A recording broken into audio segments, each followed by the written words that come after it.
Good morning my dear student.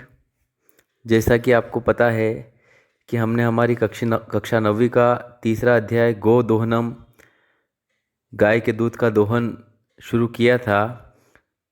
उसमें हमने total इसके 5 दृश्य हैं, जिसमें से हमने पहला और दूसरा दृश्य इसका अध्ययन किया है। आज हम इसके दूसरे भाग में मतलब इसके कुल मिलाकर हम 3 भागों का अध्ययन करेंगे, जिसमें हम आज तीसरा और चौथा भाग अध्ययन करेंगे। उसके बाद 5वें भाग का अध्ययन करके इसके पीडीएफ के माध्यम से आपको प्रश्न उत्तर भेज दिए जाएंगे। तो आइए हम शुरू करते हैं। तीसरा दृश्य, चंदन और मल्लिका दोनों एक दूसरे से वार्तालाप कर रहे हैं। चंदन चंदन बोल रहा है अभी तीसरे दृश्य में कि प्रसन्नो भूत्वा अंगुलीषु गणयन् अहो सेटक त्रिशतकानि पयांसि अनेन तु बहुधनं लपस्ये नंदिनी दृष्ट्वा भो नंदिनी नव तव कृपया तु अहम धनिकः भविष्यामि। ये बोल रहे हैं कि प्रसन्न भूतवा मतलब प्रसन्न होकर, अंगुलीषु गणयन् अंगुली पर गिनती करते हुए चंदन क्या कर रहा है, प्रसन्न हो रहा है और गिनती कर रहा है कि अरे या अहो 30 लीटर दूध, सेटक त्रिशतकानि मतलब 30 लीटर और पयांसी का मतलब होता है दूध। 30 लीटर दूध, इससे अनेन तु बहुधनम लप्यसे अर्थात इससे तो बहुत धन मिलेगा। नंदिनी दृष्टवा नंदिनी को देखकर, भो नंदिनी या अरे नंदिनी, तब कृपया तू अहम धनिकः भविष्यामि तुम्हारी कृपा से तो मैं धनवान बन जाऊंगा। प्रसन्न सह धेनो बहु सेवाम करोति, प्रसन्न होकर वह गाय की बहुत सेवा करता है। कौन? चंदन। क्योंकि उसको 30 लीटर दूध बेचने पर बहुत पैसा मिलेगा, तो वो प्रसन्न हो गया और नंदिनी को बोलता है कि तुम्हारी वजह से या तुम्हारी कृपा से मैं धनवान हो जाऊंगा, और प्रसन्न होकर वो गाय की सेवा करता है। फिर से चंदन चिंतयति मतलब सोचता है, मासांते एव दुग्धस्य आवश्यकता भवति, महीना भर पूरा होने पर ही दूध की आवश्यकता होगी। अर्थात महीना भर पूरा हो जाएगा, उसके बाद ही दूध की आवश्यकता होगी। यदि प्रतिदिनम दोहनम करोमि तर्हि दुग्धम सुरक्षितम न तिष्ठति, यदि मैं रोज दूध का दोहन करता हूँ तो दूध सुरक्षित नहीं रहेगा।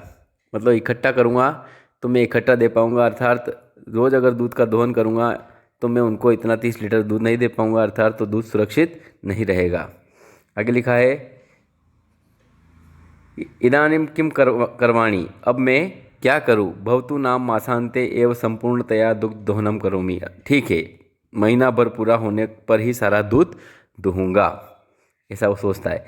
एवं क्रमेण 7 दिनानि व्यतीतानि, इस प्रकार 7 दिन बीत जाते हैं। सप्ताहांते मल्लिका प्रत्यागच्छति, और सप्ताह बीतने के बाद मल्लिका जो काशी विश्वनाथ मंदिर दर्शन करने गई थी वो वापस लौट आती है। मल्लिका प्रविश्य स्वामिनः, मल्लिका प्रवेश करती है और बोलती है, स्वामी प्रत्यागता अहम अर्थात मैं लौट कर आ गई हूँ। आस्वादाय प्रसादम, प्रसाद को ग्रहण करो। वो प्रसाद लेकर आई है तो प्रसाद दे रही है, बोलती प्रसाद को ग्रहण करो। चंदन बोलता है, मोदकानि खादति वदतिश्च, चंदन लड्डू को खाता है, मोदक को खाता है और बोलता है, क्या बोलता है देखना। चंदन बोलता है, मल्लिके तब यात्रा तू सम्यक सफला जाता, अर्थात अरे मल्लिका तुम्हारी यात्रा तो अच्छी तरह से संपन्न हुई। काशी विश्वनाथस्य कृपया प्रियम निवेदयामि, अर्थात काशी विश्वनाथ की कृपा से मैं एक अच्छी बात बताता हूँ। तब मल्लिका बोलती है, साश्चर्यम अर्थात आश्चर्यपूर्वक बोलती है, एवं ऐसा, क्या बोलती है कि वो बोल रहा है कि मैं आपको एक अच्छी बात बताता हूँ, तो मल्लिका बोलती है आश्चर्य के साथ कि ऐसा। तब धर्म यात्रा अतिरिक्तम प्रियतरम किम, वो बोल रही है मल्लिका कि धर्म यात्रा से अतिरिक्त अधिक प्रिय बात क्या हो सकती है। तब देखना तीसरा दृश्य यहाँ समाप्त होता है। चौथा दृश्य जो है उसकी ओर बढ़ते हैं। तृतीय दृश्य में हमने सीखा। चतुर्थ दृश्य में क्या बोल रहे हैं वो देखना। बोल रहे हैं, नहीं तीसरा दृश्य अभी चल रहा है, चतुर्थ दृश्य आगे है, अभी तीसरे दृश्य पे ही चल रहे हैं हम। तब वो बोल रहे हैं कि धर्म यात्रा से अधिक प्रिय बात और क्या हो सकती है। तब चंदन बोलता है, ग्राम प्रमुखस्य गृहे महोत्सव मासांते भविष्यन्ति, अर्थात महीने भर के बाद में गांव के जो प्रमुख हैं उनके घर पर महोत्सव है। तत्र 30 सेटक मिति दुग्धम अस्माभि दातव्यम अस्ति, वहाँ 30 लीटर दूध हमें देना है। कितना देना है? 30 लीटर दूध हमें देना है। मल्लिका बोलती है, किंतु एतावन मात्रम दुग्धम कुतः प्राप्स्याम, परंतु इतना दूध कहाँ से प्राप्त होगा। तब चंदन बोलता है विचाराय मल्लिके, अर्थात विचार करो मल्लिका, प्रतिदिनम दोहनम कृत्वा दुग्धम स्थाप्याम चेत तत् सुरक्षित न तिष्ठति। अर्थात प्रतिदिन दूध का जो हम दूध प्रतिदिन जो दूध दोहन का हम कर रखते हैं तो वह सुरक्षित नहीं रहेगा। अतएव दुग्ध दोहनम न क्रियते, इसलिए दूध का दोहन हम नहीं करते हैं।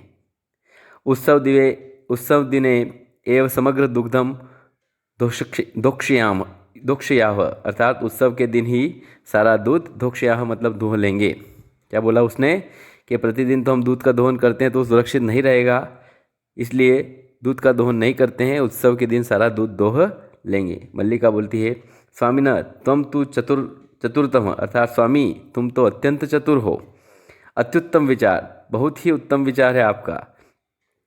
अधुना दुग्ध दोहनम विहाय केवलम नंदिन्याम सेवाम एव करिष्यावः, अब दूध दोहना छोड़कर केवल हम नंदिनी की सेवा करेंगे। नंदिनी कौन है?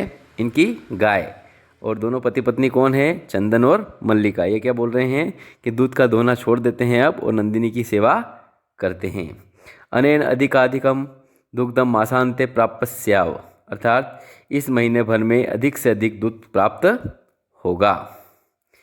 तब ब्रैकेट में लिखा है द्वावेन धेनो सेवायाम निरतो भवतः, दोनों गाय की सेवा में लग जाते हैं।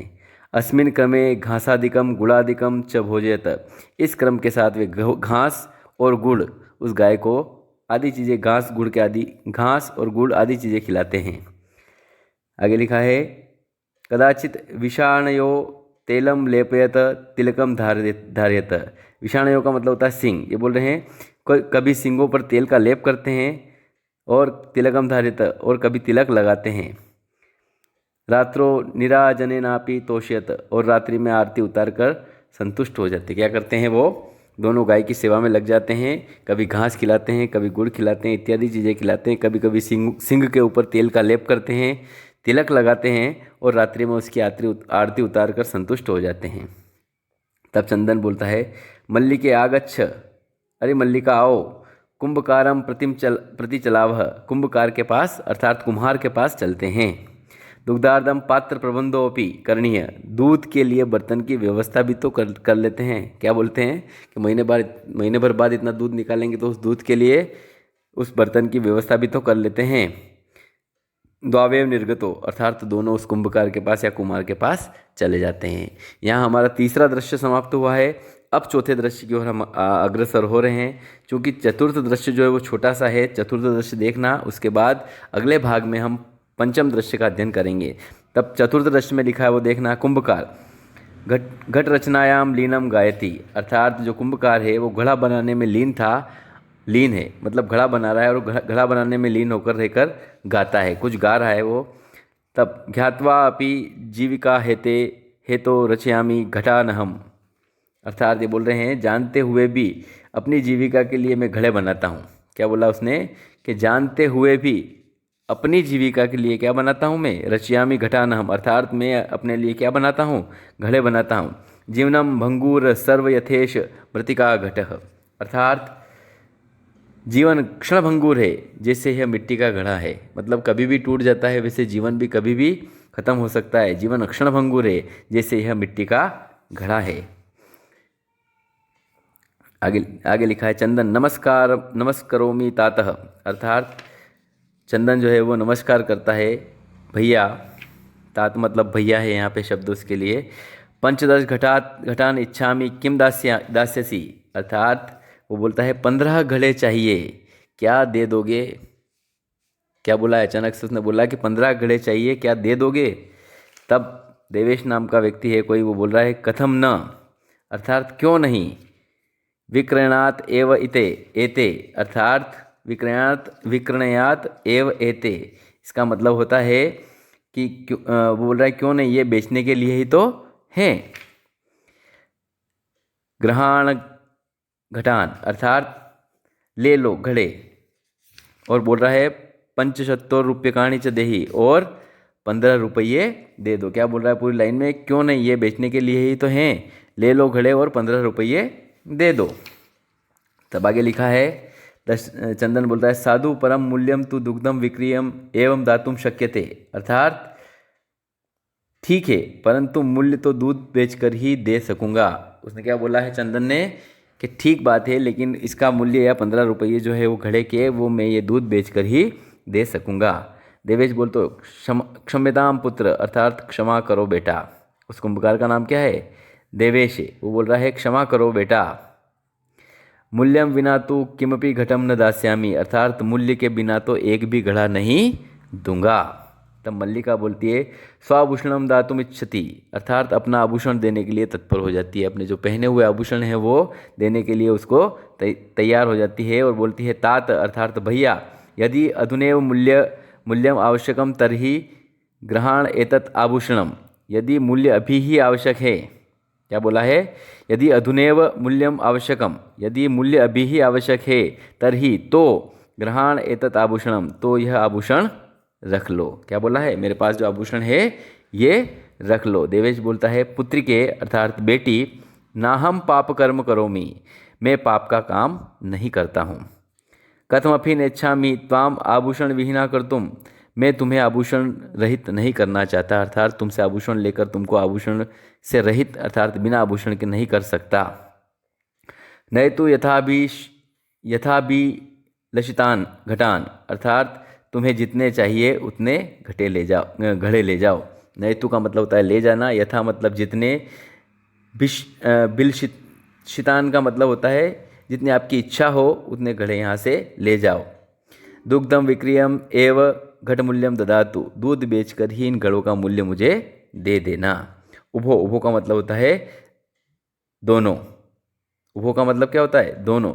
धन्योसी तात, अर्थात धन्यवाद भैया। धन्योसी मतलब तुम धन्य हो। यहाँ पर हमारा चौथा भाग जो है वो समाप्त हुआ है। यहाँ तक हमने अभी तक ये सीखा है कि वो काशी मंदिर गई, वहाँ से दर्शन करके वापस आ गई। जब गांव को प्रमुख को 30 लीटर दूध चाहिए था तो चंदन ने हाँ करी और नंदिनी के जो 30 लीटर दूध था उसके लिए नंदिनी को खिलाया पिलाया और दोनों ने उसकी पूजा करी, सिंग पर तेल लगाया, अनेक प्रकार के ऐसे कृत्य किए। और इनका सोचना यह है कि जब 1 महीना पूरा हो जाएगा तो 1 महीने का दूध एक साथ दोहन कर लूँगा और 30 लीटर दूध में जा कर के किसको दे दूँगा?